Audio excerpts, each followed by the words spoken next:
Los periodos más calurosos y secos ya se acercan o han llegado para algunos. Y como de costumbre en esta época del año, muchos de ustedes me hacen preguntas sobre el riego. Ya he hecho varios videos sobre eso, pero creo que es momento de recordarlo. Hoy veremos algunos consejos y trucos para que se vayan de vacaciones tranquilos, para quienes pueden hacerlo.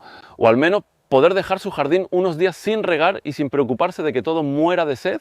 Y aclaro de una vez que no vamos a hablar para nada de bricolaje, de riego automático, de olla, ni de sistemas de goteo caseros.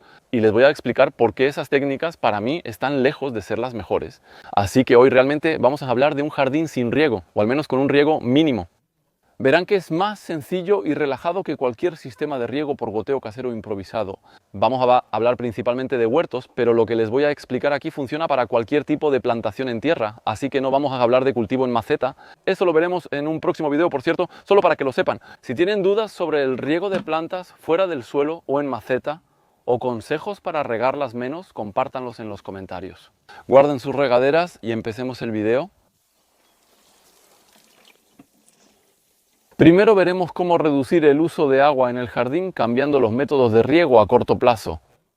Después veremos cómo lograr que nuestro jardín requiera menos agua a largo plazo. Primero, creo que muchos de ustedes, especialmente los que inician, riegan en exceso sus jardines.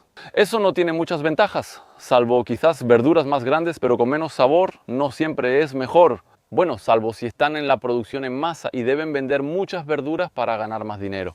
En realidad no me dirijo a ustedes, sino a los demás. Para quienes desean un jardín con menos riego y buenas verduras. Bueno, creo que lo principal es regar lo menos posible, pero cuando se riegue, hacerlo lo más posible.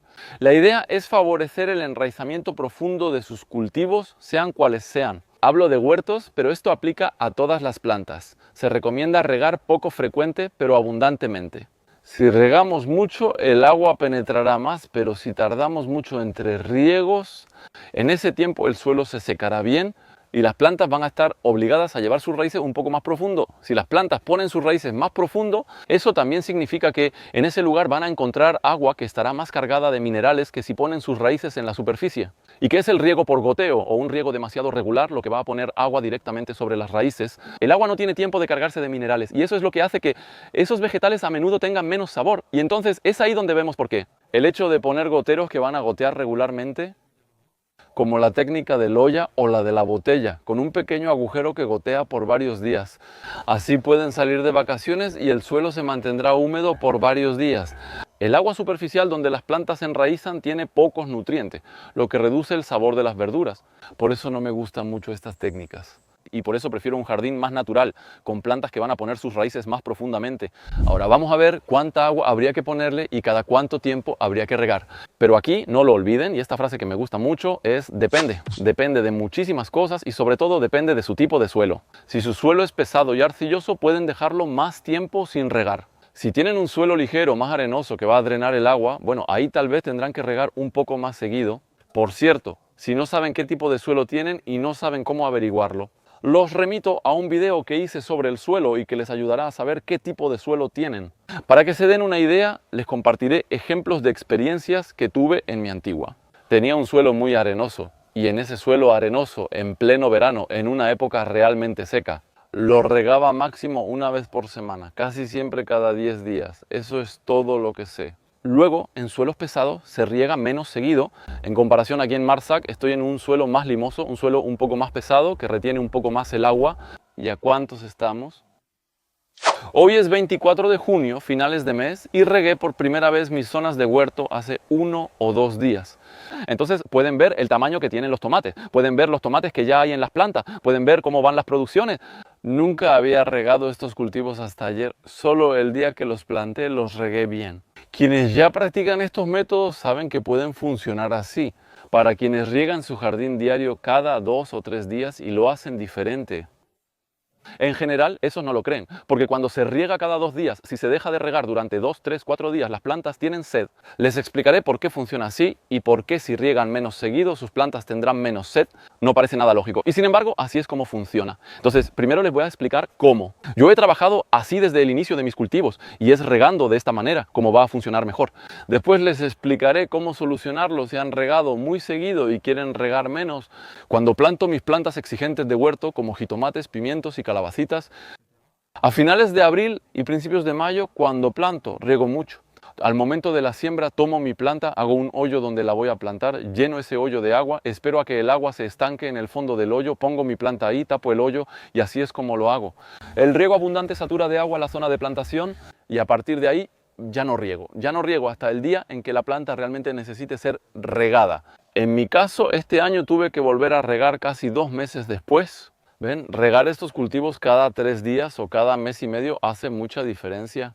Mencioné que la frecuencia de riego depende del tipo de suelo y es importante conocerlo para conocer las necesidades. Esa es una forma. Hay otra más sencilla, es simplemente saber escuchar a estas plantas, entre comillas, o en todo caso, saber leer el comportamiento de las plantas para saber si requiere riego. Y el problema es que en general pensamos que hay que regar más, así que regamos aunque las plantas no necesariamente tengan sed. Entonces aquí hay un pequeño ejemplo que debería ser bastante claro. Ven estas calabazas, son estas calabazas de aquí. En días muy calurosos y secos vemos caer las hojas que parecen tener mucha sed, todas, menos una que está más a la sombra y con hojas más levantadas. Eso ya debería hacerte sospechar. Imagina ver todas tus calabazas con las hojas caídas. Si es a pleno mediodía y hace demasiado calor, no pienses necesariamente que tienen sed. Espera un poco más tarde en la noche cuando refresque para ver si las hojas se levantan. Aquí, 2 días después de las imágenes que vieron, no hemos regado y son las mismas calabazas. Garantizado no hemos regado entre tanto, pero justo aquí estamos en un momento más fresco donde están a la sombra, el aire es un poco más húmedo y entonces ahí están bien. En botánica decimos turgentes porque los tejidos están llenos de agua en su elemento. Todo va bien, pero si hace mucho calor o el aire es muy seco no les va bien. Se ponen un poco a salvo poniendo su tejido en subpresión para evitar perder agua. Es porque en ese momento no les va bien. Si hay suficiente agua en el suelo se salvan, pero cuando refresca se levantan nuevamente. Y entonces cuando es así, sobre todo no hay necesidad de regar. Ahí ellas no tienen sed. Solo observen sus plantas y vean si las hojas están erguidas, como en esas ediantillas o mis tomates al lado. Si las hojas están erguidas no necesita riego. Al plantar una mata de calabacín o tomate, las primeras semanas la planta es joven, tiene poco follaje, requiere poca agua y no conviene regar mucho. Riegas al plantar y después solo cuando la planta lo necesite. Una vez más, aquí para mí fue 2 meses después. Y entonces después, cuando la planta tiene sed, le vamos a dar un riego abundante, ¿no? Entonces el riego abundante, según el tipo de suelo, va a ser 1, 2 o 3 regaderas. Cada metro de plantación yo tengo camas que van a tener más o menos 60, 80 centímetros de ancho de plantación. Habrá 1, 2 o 3 líneas de plantación o una mezcla de plantas porque hago zonas de cultivo con muchas plantaciones diferentes y en cada metro de plantación de estas líneas de cultivo voy a poner, mejor dicho, 2 o 3 regaderas. Eso generalmente es un poco más de lo que la mayoría de la gente pone. Pero una vez más, el objetivo es realmente que el agua penetre en profundidad. No se trata solo de mantener la superficie del suelo húmeda. Realmente hay que lograr que el agua penetre en profundidad para que después el suelo pueda tener tiempo de secarse en la superficie. Pero mantenerse húmedo en profundidad, ese es realmente el secreto. Ahora, la técnica. Si han regado demasiado seguido y quieren poder espaciar sus riegos, va a ser más o menos lo mismo. Van a tener que leer sus plantas. Entonces, lo primero que hay que hacer es dejar de regar y observar sus cultivos. Y en el momento en que el cultivo empieza a tener sed, cuando las hojas realmente empiezan a caerse, ahí van a regar y van a poner la cantidad de que mencioné. Dependiendo del suelo, colocarán 2 o 3 regaderas por metro de cultivo. Y como sus plantas tienen raíces superficiales al principio, tal vez sea necesario volver a hacer este riego. Después de 3 o 4 días, van a volver a poner 2 o 3 regaderas y luego van a esperar otra vez. Y poco a poco las plantas se van a enraizar cada vez más profundamente. Poco a poco notarán que tendrán que regar con menos frecuencia. Si lo hacen tarde en verano y el aire y suelo están muy secos, quizá no sea tan efectivo como hacerlo desde el inicio. Y que aún necesiten regar una vez por semana ya es un poco mejor que regar cada 2 o 3 días. Regando una vez por semana podemos irnos de vacaciones si tenemos suerte una vez más. Bueno, obviamente hay muchas otras cosas que también hay que tener en cuenta. Las frecuencias de riego, como mencioné al inicio, dependen de varios factores. El tipo de suelo que tienen, la textura del suelo, suelo arenoso, suelo limoso, suelo arcilloso. Depende del nivel de exigencia de sus cultivos. Algunos cultivos, como las cucurbitáceas, calabacines, calabazas, melones, sandías y las solanáceas, tomates, berenjenas, pimientos requieren mucha agua. Entonces, un consejo sería tal vez agrupar estos cultivos, ya que son los primeros que van a tener sed, así que es mejor que estén juntos. Separar los cultivos que requieren mucha agua y mezclarlos con cultivos que necesitan menos agua no tiene mucho sentido, ya que habría que regar en todos esos lugares diferentes. Si los reúnes juntos, solo si los juntas. Así el riego será en un solo lugar y necesitarás poner menos. Reunir no necesariamente significa juntos en la misma línea de cultivo. Pueden ser líneas de cultivo que estén una al lado de la otra. Al estar juntas, el suelo se empapará de agua más fácilmente.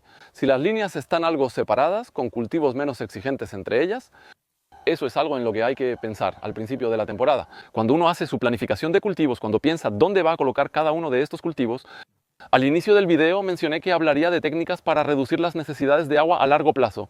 Ahora veremos otro factor que ayuda al suelo a retener agua, su nivel de materia orgánica. Al hablar del tipo de suelo me refería a su textura. Arenoso, limoso o arcilloso, no siempre influye la materia orgánica, pero su nivel también afecta la retención de agua en el suelo. Mientras más materia orgánica haya en un suelo, más se va a comportar como una esponja y va a retener mucha agua. Entonces, si quieren necesitar regar menos su huerto en unos años, desde ahora agreguen la mayor cantidad posible de materia orgánica. Se puede hacer de varias maneras. Puede hacerse en invierno usando triturado, bois rameal, fragmenté hojas secas, materiales leñosos ricos en carbono y también paja. Eso también funciona un poco. El heno es un poco menos eficaz. Mientras menos leñoso sea, menos rico en materia carbonada, menos va a influir en el nivel de materia orgánica duradera del suelo. Eso puede hacerse en invierno, cuando no hay cultivo. Se puede poner mucho de una sola vez y después también se puede agregar a lo largo del año y pensar en hacerlo muy seguido. Si su suelo no tiene materia orgánica, así eso hará que aumente su nivel de materia orgánica. Entonces, para resumir, en el huerto agruparemos los cultivos exigentes, aumentaremos la materia orgánica y regaremos mucho, pero no tan seguido. Eso es en cuanto al huerto, y todavía hay otras cosas que podemos hacer para que el huerto en general se seque menos rápido. Y así, para que el jardín necesite menos agua o en todo caso se seque menos rápido, vamos a poder actuar en dos frentes. Vamos a trabajar con la sombra y con el viento. Bueno, digo dos frentes, pero en realidad vamos a abordar ambos de la misma manera. Una primera cosa para añadir sombra será plantar árboles en el jardín, no muchos árboles, no uno encima del otro, para que no haya sombra en todas partes. El huerto debe recibir algo de sol, pero pondremos algunos aquí y allá.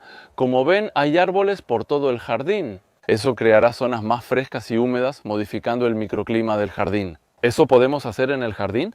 También será importante plantar árboles. Y hay setos, tal vez un poco más densos, pero todo alrededor del jardín, para realmente. Por un lado, limitar el viento con los árboles. El viento soplará menos fuerte y la otra cosa que hacen los árboles, además de limitar el viento, con sus hojas evaporan agua. Y entonces hacen que el aire que sopla menos fuerte en su jardín también sea un poco más húmedo, menos viento y el aire un poco más húmedo. Eso reduce enormemente las necesidades de agua de sus huertos. Bueno, obviamente son setos. El tamaño de estos, la altura, el ancho de estos, depende del tamaño de los terrenos y jardines. Si son pequeños no podrán poner muchas ni muy altas, pues faltará luz. En jardines grandes pueden usar setos más altos y anchos. No entraré en detalles, pero si les interesa, hagamos un video sobre eso. Además de los árboles y setos en el jardín, también podemos cultivar bajo para dar sombra a los cultivos. Mallas de sombra o bajo pérgolas, como la que tengo aquí. Hay muchas maneras de hacerlas, hay muchos temas interesantes alrededor de eso, hay muchas otras formas de dar sombra a tus cultivos. Ese tema es muy amplio, así que no lo abordaré aquí. Les recomiendo ver el primer video sobre cómo construir este tipo de pérgolas. Pero en mi canal vayan y busquen sombra, ola de calor, pérgolas. He hecho muchos videos sobre esto donde pueden encontrar ideas interesantes. Si necesitan más consejos para reducir riesgos, vamos a ver otros temas muy interesantes, vamos a hablar de centropía y vamos a hablar de competencia y pérdida de ganancias. Ya les conté en algunos videos que probaba la agricultura centrópica o intentaba aplicar algunos de sus principios. Entonces aquí ya hay 2 o 3 cosas que he podido observar con las pruebas que empecé a hacer este año. En la agricultura centrópica se menciona la alta densidad y la plantación de muchas plantas juntas. En esta línea tendría que contar, pero hay al menos una planta por metro de cultivo. Tengo una cama de 80 centímetros de ancho donde debo tener al menos 20 plantas diferentes por metro. Tendré plantas de huerto, la mayoría las cultivo para cosechar y comer. Y además de eso tengo muchas plantas que están ahí para producir biomasa o para cumplir la función de cobertura del suelo para la biomasa. También voy a tener plantas de huerto, voy a tener col de bantón, consuelda y rábano picante.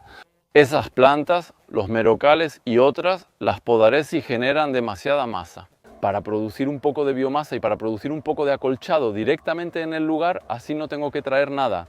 Entonces, algo importante que ya observo en estos cultivos, a pesar de la densidad de plantación, a pesar de la cantidad de plantas diferentes, estas plantas no tienen sed en absoluto. Igual que con los cultivos vecinos, los regué por primera vez ayer o anteayer, cuando apenas comenzaban a tener sed. Una vez más, ya van al menos 2 meses desde que planté todo aquí. 2 meses en los que todo esto ha crecido sin haber sido regado ni una sola vez. Así que, como pueden ver, la necesidad de agua es muy limitada, a pesar de la cantidad de plantas diferentes que hay. Entonces creo que para que esta necesidad sea limitada, ya hay varias cosas que influyen. La diversidad de plantas y sistemas de raíces que se combinan hace que cada planta vaya a explorar zonas diferentes del suelo. Y el hecho de que haya competencia hará que cada planta tal vez vaya a buscar un poco más lejos, vaya a buscar un poco más profundo. Para evitar precisamente esas competencias, lo otro que influye es que hay tanta densidad que el sol no llega al nivel del suelo. El suelo está muy sombreado por la cobertura vegetal, ni siquiera hace falta realmente acolchado, hay tanta densidad vegetal que el suelo se mantiene fresco debajo. El hecho de que el suelo se mantenga fresco hace que haya mucha vida en ese suelo. Estos suelos están muy vivos y la vida del suelo en sí misma va a mantener cierta higrometría, una cierta cantidad de agua. Hay que saber que un suelo lleno de bacterias, lleno de pequeños bichos, todos esos seres vivos contienen agua. Al morir y comerse entre ellos mantienen algo de humedad. Además, influyen otros factores. Creo que también hay hongos en el suelo que también buscan agua. Hay micorrizas tal vez entre las plantas que se establecen. Hay cosas que seguramente no sabemos, pero en todo caso, el hecho de que todas las plantas estén juntas hace que tengan. Creo que requieren menos riego que cuando las plantas están solas y los suelos muy expuestos. Ahora, otro tema. El hecho de que haya varios tipos de plantas diferentes y, como les decía, plantas para la biomasa, plantas cubre suelos. Podré alternar entre estos cultivos y sus necesidades. ¿Cuándo las plantas tendrán sed? Hace 2 días, antes de que regara un poco, algunas plantas empezaban a mostrar signos de sed. Eso es una señal de que efectivamente las cantidades de agua empiezan a no ser suficientes y vamos a empezar a tener mucha sed. Al notar estos primeros signos, decido hacer un primer riego, pero no solo eso. Voy a podar algunas plantas, especialmente las que menos necesito. Mis plantas de biomasa, mis plantas cubre suelo, entonces ahí tengo consueldas, tengo acederas, tengo merocales, coles y otras plantas que cubren el suelo y generan biomasa. Voy a podar la mayoría de los follajes y mencionaba la pérdida y el agua que consumían esas plantas. Reducir el follaje de algunas plantas disminuye la necesidad de agua. Entonces, el agua que voy a añadir, que voy a regar después, el agua que voy a añadir va a rendir más. En las plantas de huerto que no he podado, que en las plantas que no tienen follaje, porque no tener follaje significa que no hay evaporación y por lo tanto menos necesidad de agua. Voy a podar unas plantas, dejar otras y regar abundantemente. Entonces, en resumen, cuando todas esas plantas empiezan a tener un poco de sed, voy a podar las plantas menos importantes. Conservar ese material vegetal como acolchado a nivel del suelo, ya sea en las zonas de cultivo o en los pasillos para cubrir un poco el suelo y en ese momento hacer un riego abundante. Así, principalmente mis plantas de huerto o las que cosecharé serán las beneficiadas. Las plantas que he podado volverán a crecer, sacarán follaje y recuperarán la densidad vegetal que cubrirá el suelo. Y este proceso lo voy a poder repetir cada vez que mis plantas tengan sed. Entonces, quizá les haga un próximo video para decirles en cuánto tiempo necesité volver a regar, para que lo sepan. Planté hace 2 meses, hice el primer riego y la primera poda ahora y listo, la cama ya no tiene sed. Ya está, ya se recuperó bien y listo por ahora. Este método funciona muy bien. Aquí hablamos del riego en suelo directo. Pronto nos vemos para un video sobre el riego de plantas en maceta. Entonces, una vez más, si tienen preguntas o consejos para compartir, no duden en decirlo en los comentarios. Si les gustó, compartan, comenten y den like al video. Siempre es agradable para mí y también ayuda al algoritmo. Gracias a quienes lo hacen. Si quieren apoyarme económicamente, hay un enlace por aquí y debajo del video para ir a mi página de Tipeee. Así que muchas gracias a todos los que me apoyan económicamente, sin quienes no podría tomarme el tiempo para hacer todo esto. Bueno, tal vez les deseo buen riego a todos o no. Ustedes me dirán cómo funciona en su casa y nos vemos muy pronto en un próximo video. Hola a todos.